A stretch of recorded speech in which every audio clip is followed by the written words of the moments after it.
मैंने ये सोचा था जी एक न एक दिन बेटी मेरा नाम ऊंचा रोशन करेगी जी। हमारा भी, हमारे परिवार का भी, हमारे नरवाना शहर का भी और हमारे बीएससी इंडिया कर का ली, भी। चलो अब शादी कर देते हैं। नहीं, तो नहीं। ऐसा तो कभी नहीं कहा आपने? नहीं नहीं, मैंने शादी के बारे में तो सोचा भी था नहीं है कि कभी। जब मैं घर पे पढ़ती थी तो ये था कि 10 to 12 आवर्स तो लगते ही हैं। हाँ जी। और जैसे कोई मॉर्निंग पर्सन होता है, कोई नाइट पर्सन, तो आप? मैं नाइट पर्सन थी। नमस्कार जी, मैं नगीता मोर। आज हम पहुंचे हैं सतबीर सिंह पटवारी जी के घर, जो खेड़ी शेरखा गांव से है और प्रेजेंट में वो हाउसिंग बोर्ड नरवाना में रह रहे हैं। तो अब आपको मिलाती हूँ पलक जी से। हाँ जी पलक जी, आप हमारी ऑडियंस को इंट्रोडक्शन दीजिए। हाँ जी, मेरा नाम पलक मोन है और मेरे पिता का नाम सतबीर सिंह पटवारी है और हम हाउसिंग बोर्ड कॉलोनी में रहते हैं। तो जैसे आप सबको पता है कि पलक जी ने ऑल इंडिया में 36 रैंक प्राप्त किया है नेट जेआरएफ में, और इनका सब्जेक्ट था केमिस्ट्री। लेकिन आप ये सोचते हो कि ये रैंक 36 कोई बड़ी बात नहीं है, ये नहीं है। तो जो बच्चा इसके पीछे लगन और मेहनत करता है उसी को पता होता है कि ये हासिल करना कितनी बड़ी बात है। तो अब हम पलक जी से जानेंगे कि उन्होंने अपनी स्टार्टिंग की स्टडी कहाँ से की है। जी, सबसे पहले तो मैंने +2 इधर नरवाना एसडी स्कूल से की है। फिर उसके बाद मैंने बीएससी पंजाब यूनिवर्सिटी से की है। उसके बाद 2023 में मैंने आईआईटी जैम पेपर दिया था, वो क्वालिफाई किया। उसके बेस पे मुझे एनआईटी जालंधर में एडमिशन मिला।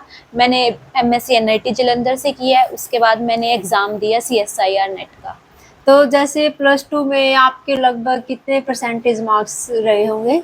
मेरे नॉर्मल थे, मेरे 82% थे। और फिर आपने बीएससी की है? हाँ जी। बीएससी में कितने परसेंट मार्क्स? बीएससी में मेरे 81%। तो आपने क्या बीएससी ऑनर्स की है या BSc normal non medical? Non medical. तो जैसे इन्होंने बीएससी नॉन मेडिकल से की है और फिर एमएससी में इनका सब्जेक्ट रहा है केमिस्ट्री। तो क्या आपने एमएससी में, जैसे एमएससी के दौरान ही नेट की तैयारी स्टार्ट की थी या हाँ बाद जी, में? नहीं, मैंने एमएससी के साथ ही करती थी। अच्छा, तो जैसे ये एमएससी कर रहे थे साथ में ये नेट के लिए प्रिपेयर कर रहे थे, तो क्या आपने उसके लिए कोई कोचिंग ली है या सेल्फ प्रिपेयर किया है? नहीं, मैंने सबसे पहले ऑनलाइन कोचिंग ली थी आईआईटी जैम के लिए। फिर उसके बाद मैंने साथ में खुद पढ़ना स्टार्ट कर दिया था। तो जैसे ऑनलाइन कोचिंग से ही किया है। जैसे फिर हमारी ऑडियंस से कुछ बच्चे भी हैं जो ये वीडियो देख रहे होंगे, वो जानना चाहेंगे कि आपने कौन सी ऐप वगैरह है जो उसको प्रेफर किया है कोचिंग के लिए, कौन से टीचर बेस्ट है?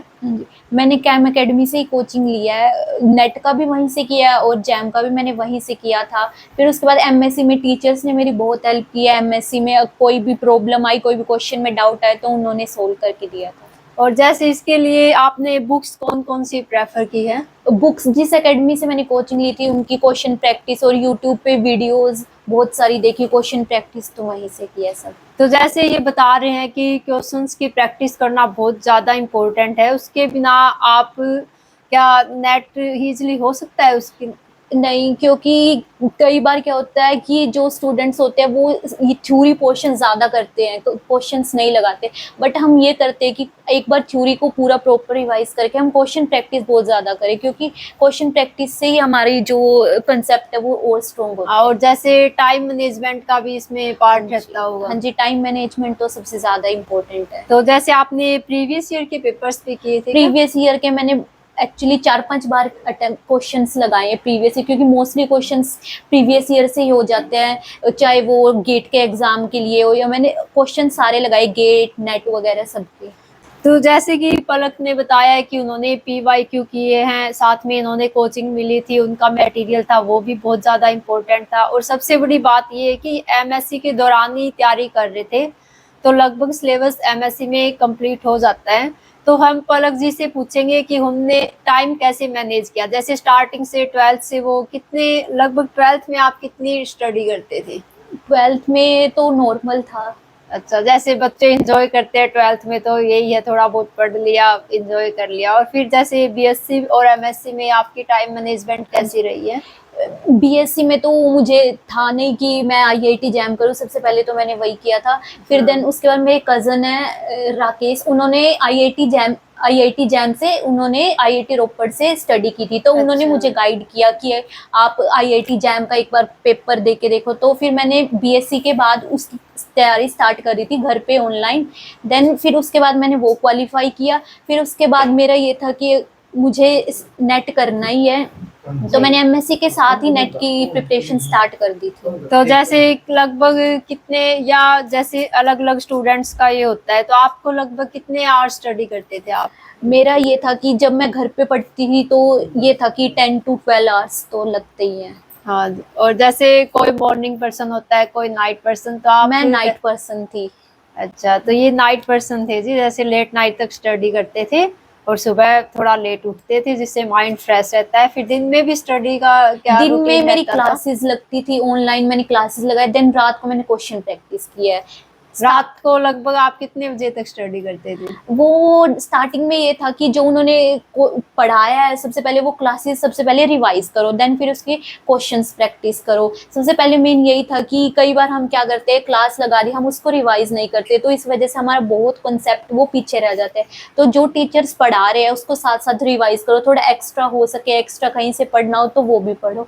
फिर ये लास्ट में ये था कि जब लास्ट के 1-2 महीना रह जाते तो उसमें क्वेश्चन प्रैक्टिस जितनी हो सके उतनी करो। और इस जर्नी में जैसे आपको कभी ये भी फील डिमोटिवेट भी हुए हो कि हाँ मुझसे तो नहीं होगा, या फिर जैसे कैसे इंस्पायर रहे आप इतने टाइम तक? बीच बीच में तो थोड़ा हो जाता था डिमोटिवेशन कि होगा कि नहीं, होगा कि नहीं। तो अच्छा। ये था कि पेरेंट्स ने भी बहुत साथ दिया है, जो कुछ बोला है वो ला के दिया है, ऐसा नहीं है कि ये नहीं, उन्होंने बहुत सपोर्टिव रहे हैं स्टार्टिंग से ही। अच्छा, हाँ, ये भी बहुत बड़ी बात है कि इनके साथ सपोर्ट रहा है। तो जैसे आपको इस चीज़ की कोई फिक्र नहीं थी, आपने सिर्फ मेहनत हाँ की। जी। तो जैसे इन्होंने मेहनत की और इनको इनकी मेहनत का फल मिला है। तो पलक जी, जैसे आपको जैसे रैंक 36 हासिल किया है आपने, तो आप किसको ये इसका श्रेय देना चाहेंगे सबसे ज़्यादा? अपने पेरेंट्स को, टीचर्स को, या अपने मेहनत किया आपने, या खुद को, अपने भाई बहन को? जी, सबसे पहले तो पेरेंट्स को, क्योंकि उनके बिना तो ये पॉसिबल नहीं था कि उन्होंने हर टाइम पे साथ दिया है। उन्होंने बोला कि यहाँ कोचिंग लेना है, यहाँ मतलब पूरे सपोर्टिव थे। ये था कि कुछ भी मांग लो, किसी भी चीज़ की, कोई आज तक उन्होंने वो नहीं किया, हर टाइम पे साथ दिया है। देन फिर टीचर्स ने, क्योंकि टीचर्स ने भी बहुत हेल्प हाँ, की है। टीचर्स भी बहुत सपोर्टिव होते हैं। टीचर्स ने भी बोला कि ये नेट क्वालिफाई करना, जो भी कॉन्सेप्ट में डाउट आए तो ऑलवेज अवेलेबल थे टीचर्स भी। जी। चलो, अब हम आपको मिलाते हैं पलक के फादर से।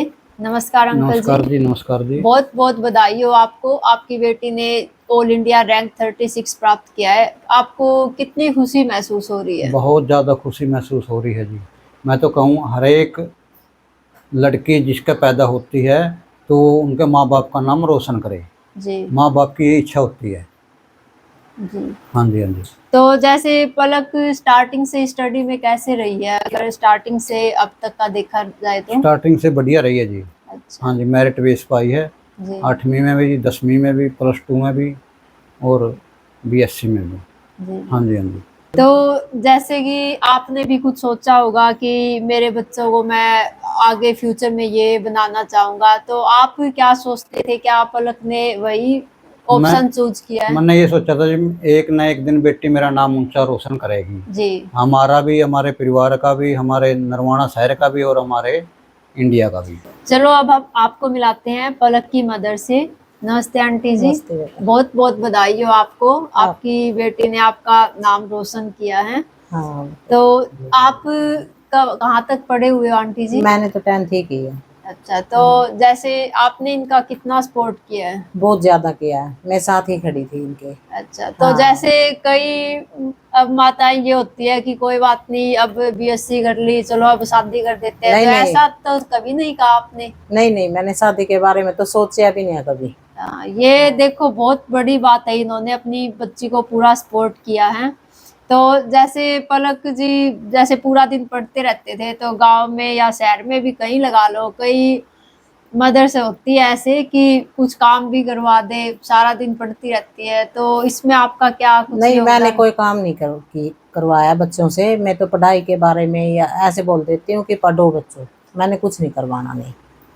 चलो ये भी बहुत अच्छी बात है कि इन्होंने देखो अपनी बेटी का पूरा सपोर्ट किया है, और जैसे इन्होंने कभी ये नहीं कहा कि हाँ मुझे ये काम करवा दे, ये मतलब इन्होंने तो यही कहा होगा काम मैं खुद कर लूंगी, बस तुम पढ़ लो।